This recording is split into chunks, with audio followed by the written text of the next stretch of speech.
যখন মিষ্টি কিছু খেতে খুব ইচ্ছে করবে, মাত্র 1 কাপ সুজি দিয়ে এই রসালো মিষ্টিটা শুধু একবার ট্রাই করে ফেলুন।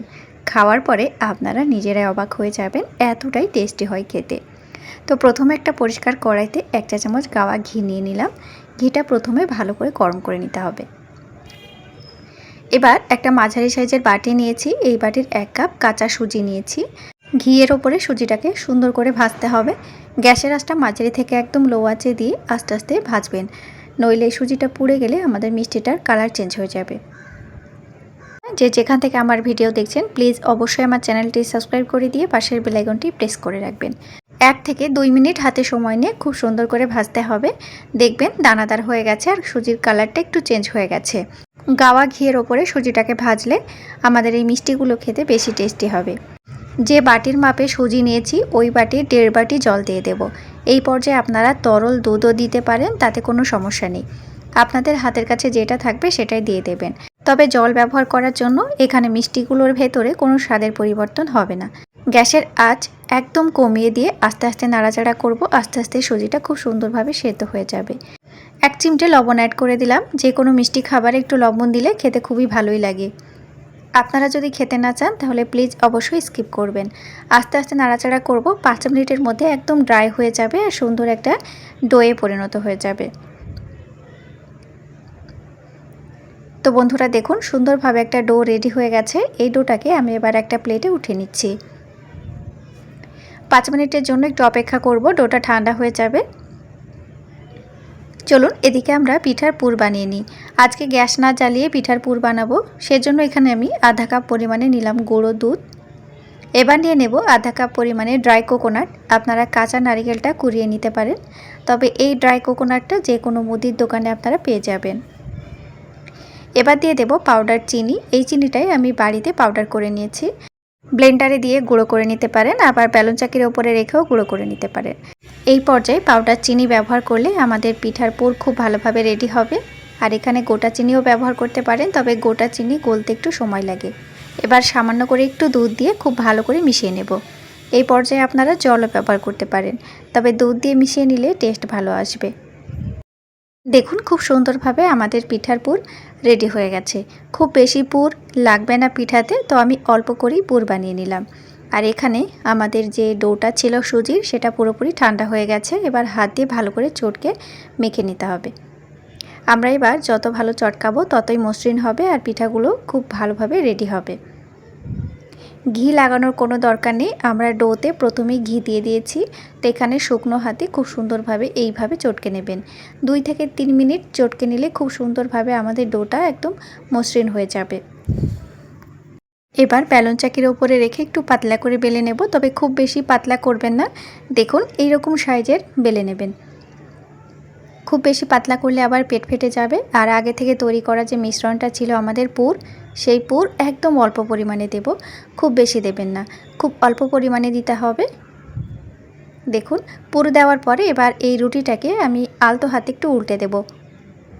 তারপরে আমাদের প্রত্যেকের ঘরে ছোট বড় মাঝারি সাইজের অনেক ধরনের বাটি থাকে, তো সেই বাটির ধার দিয়ে ঠিক এইভাবে ডিজাইন করে কেটে দেব। এই পর্যায়ে আমাদেরকে আর আলাদাভাবে মুখ লাগাতে হবে না, সুন্দরভাবে মুখটা এঁটে যাবে। আর ডিজাইনটাও দেখুন কত সুন্দরভাবে এসেছে। আপনারা চাইলে যে কোনো ডিজাইনে বানিয়ে নিতে পারেন, আবার ছোট বড়ও করে নিতে পারেন। আরও একটা পিঠে আপনাদেরকে বানিয়ে দেখাই। প্রথমে সুজির ছোট্ট একটা ডো নিয়ে রুটি বেলে নিয়েছি, আর এখানে আমি কিছুটা খিরসা দিয়ে দিলাম। এবার এই বাটিটা দিয়ে বাটিটার ধার দিয়ে ঠিক এইভাবে দেখুন কেটে নিয়েছি। একদম সহজ পদ্ধতিতে পিঠা তৈরি, এর থেকে সহজ পদ্ধতি আমার মনে হয় আর হতেই পারে না। তো যাই হোক, এই পদ্ধতিতে আমরা সব পিঠাগুলো এক এক করে বানিয়ে নেব। দেখুন 1 প্লেট ভর্তি পিঠা বানিয়ে নিয়েছি। এই পিঠাগুলো বানিয়েছি মাত্র 1 কাপ সুজি দিয়ে। তো চলুন এবার আমরা ভেজে ফেলি। তো ভাজার জন্য আমি তেলটা আগে থেকে বসিয়ে রেখেছিলাম। খুব ভালো মতো তেল গরম হয়ে গেছে। এবার গ্যাসের আঁচটা মাঝারি থেকে একদম লো আঁচে দিয়ে দেব। তারপরে এক এক করে পিঠাগুলো ছেড়ে দেব। একদম গ্যাসের আঁচ বাড়িয়ে কখনো পিঠাগুলো ভাজবেন না, তাহলে ফেটে যাওয়ার সম্ভাবনা অনেকটা বেশি থাকে, যেহেতু এগুলো সুজি দিয়ে বানানো হয়েছে। আর সুজিটা তাপ পেলে এমনিতেই কিন্তু একটু নরম হয়ে যায়। দেখুন কত সুন্দর একটা কালার এসেছে। আমরা আস্তে আস্তে নাড়াচাড়া করে ভেজে নেব। আর এইভাবে এই পদ্ধতিতে যদি আপনারা পিঠা বানিয়ে থাকেন তাহলে আপনাদের পিঠা ফাটবে না, ভেঙেও যাবে না। দেখুন প্রত্যেকটা পিঠেই পারফেক্ট হয়েছে, না ভেঙে গেছে আর না ফেটে গেছে। দেখুন, তো এইভাবে আস্তে আস্তে নাড়াচাড়া করে খুব সুন্দর করে ভাজবেন। একটু এদিক ওদিক করে উল্টে পাল্টে দেবেন যাতে সমানভাবে পিঠাগুলো ফ্রাই হয়। গ্যাসের আঁচ কখনোই বাড়াবেন না, মাঝারি থেকে একদম লো আঁচে দিয়ে পিঠাগুলো ভাজবেন। আমি একদম লাইট করে পিঠাগুলো ভেজেছি, চাইলে আপনারা আরেকটু ডিপ ব্রাউন করতে পারেন, এতেও খুব সুন্দর লাগবে দেখতে। তো আমি একটু কম ভেজেছি। দেখুন কতটা ক্রিস্পি হয়েছে ওপর থেকে। চাইলে এইভাবেও কিন্তু পিঠাগুলো আপনারা খেতে পারেন, এইভাবে খেতেও অনেক টেস্টি হয়। এবার দেখুন পিঠাগুলো কতটা সুন্দর হয়েছে, এই দেখুন। তো পিঠাগুলোর টেস্ট বাড়ানোর জন্য চলুন এবার সিরাপ বানিয়ে নিই। সিরাপ বানানোর জন্য এখানে 1 বাটি চিনি নিয়েছি, ওই বাটিরই সাথে এই বাটির 1 বাটি জল দিয়ে দেব। একটু আঠালো পাতলা সিরাপ বানাতে হবে। সিরাপ কখনো আপনারা একদম গাঢ় করবেন না, আবার খুব পাতলা করবেন না, একটু চিটচিটে সিরাপ বানাতে হবে। দেখুন একদম চিটচিটে হয়ে গেছে, তুললে দেখুন একটু আঠালো আঠালো ভাব হয়েছে। এই পর্যায়ে আমি গ্যাসের আঁচটা অফ করে দিচ্ছি। সিরাপটা এখন পুরোপুরি গরম আছে আর পিঠাগুলো ঠান্ডা হয়ে গেছে। এবার গরম সিরাপের ভেতরে পিঠাগুলো এক এক করে দিয়ে দেব। গরম সিরাপের ভেতরে পিঠাগুলো একটু নাড়াচাড়া করবেন, তাহলে সিরাপটা পিঠাগুলো খুব সুন্দরভাবে টেনে নেবে। আর খুব বেশি টাইম লাগবে না টানতে, 5 মিনিটের মধ্যে টেনে নেবে। আপনারা ইনস্ট্যান্ট এই পিঠাগুলো বানিয়ে খেতে পারবেন। দেখুন আস্তে আস্তে এইভাবে নাড়াচাড়া করব, খুব সুন্দরভাবে সিরাপ টেনে নেবে। দেখুন না ভেঙে যাবে আর না এগুলো ফেটে যাবে, এতটাই পারফেক্ট হয় মাত্র সুজি দিয়ে। তো বন্ধুরা চলুন এবার আমি একটা সার্ভিং প্লেটে উঠে আপনাদেরকে দেখাই। তার আগে আপনাদেরকে একটা হাত দিয়ে তুলে দেখাই। দেখুন কতটা নরম হয়েছে, আর যেহেতু এগুলো সুজি দিয়ে বানানো হয়েছে তো কি বলবো, মুখে দেওয়ার সাথে সাথেই এই পিঠাগুলো মিষ্টিগুলো মিলিয়ে যাবে। তো আমি একটা প্লেটে উঠিয়ে নিচ্ছি। প্লেটে উঠানোর পরে বাকি যে সিরাপটা আছে সেটাও আমি দিয়ে দেব।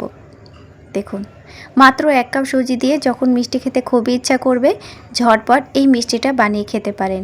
আপনারা একদিন বানালে রোজ বানাতে চাইবেন, এতটাই টেস্টি হয় খেতে। চাইলে আপনারা অতিথি আপ্যায়নে বানিয়ে খাওয়াতে পারেন। পিঠাগুলো যদি আপনারা একটু ঠান্ডা খেতে চান তাহলে অবশ্যই ফ্রিজে রেখে দেবেন। পিঠাগুলো পুরোপুরি রেডি হয়ে গেছে খাওয়ার জন্য। তো এই পিঠাগুলো ইনস্ট্যান্ট খাওয়া যায় বানিয়ে। তো বন্ধুরা এবার একটা ভেঙে দেখায় আপনাদেরকে, ভেতর থেকে কতটা পুর ভরা হয়েছে। দেখুন কতটা সফট হয়েছে, নরম হয়েছে।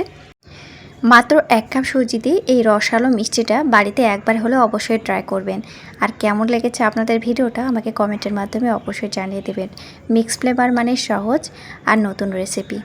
এবার দেখুন কতটা পারফেক্ট হয়েছে। তো আশা করি আজকের ভিডিওটা আপনাদের ভালো লেগেছে। নতুন নতুন রেসিপি পেতে হলে অবশ্যই চ্যানেলটি সাবস্ক্রাইব করে দিয়ে পাশের বেল আইকনটি প্লিজ অবশ্যই প্রেস করে রাখবেন। নতুন নতুন রেসিপি নিয়ে ফিরে আসছি আবার পরের এপিসোডে। আজকের মতো এই পর্যন্তই। Thank you.